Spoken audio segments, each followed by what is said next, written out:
Hello everyone, চলে এলাম আবার একটি মিনি ব্লগ নিয়ে। আর আজকে মিনি ব্লগটা হবে আজ আমার বোনের বার্থডে।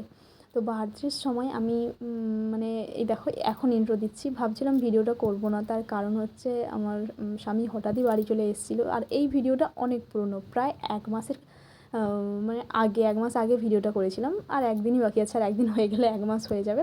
দেখো বার্থডে গার্লও রেডি হয়ে গেছে। তারপর আমার ছোটো বোন পড়তে গিয়েছিলো, পরে বাড়ি চলে এসেছে। আমার জন্য আর আমার ছেলের জন্য একটা গিফট এনেছি। আমার ছেলের জন্য তো তোমরা দেখেই নিলে, এবার আমার জন্যটা তোমরা দেখো। না, আমার তো খুবই পছন্দ হয়েছে।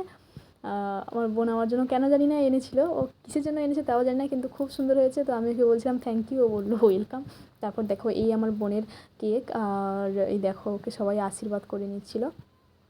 আমার মা, মাসিরা, কাকিমারা, আমি সবাই মিলে আশীর্বাদ করে নিয়েছিলাম। এখানে আমার আশীর্বাদের পুরোটা দেখায়নি, তার কারণ হচ্ছে আমার বোন বলছে আমি ক্যামেরাই অন করিনি। তারপর সবাই দেখো একে একে গিফট দিয়েছিলো। আমি কিন্তু কোনো গিফট দিইনি। আমি যে গিফটটাই একটাই মাত্র গিফট দিয়েছিলাম, আমি ভেবেই পাচ্ছিলাম যে কী দেবো। আমি ওকে ওই জামাটাই দিয়েছিলাম। তারপর আমার বাবা চলে এসেছে। আর মানে এইটা লাস্ট দেখাচ্ছি, তার কারণ হচ্ছে আমার বাবা তখন ছিল না। ওর কেক কাটার আগেই বাবা এসেছে, কিন্তু যখন আশীর্বাদ করে তখন ছিল না। বাবা পরে আশীর্বাদ করেছিল আর ওকে 100 টাকা দিয়েছিল। আমি তখন বলেছিলাম তোর ভাগ্য অনেক ভালো যে বাবার কাছ থেকে টাকা পেয়েছিস। তারপর দেখো ওর জন্মদিনে ও কেকটাও কাটলো। হ্যাপি বার্থডে টু ইউ বনু। এখন আমি ভিডিওটা শেষ করছি, টাটা।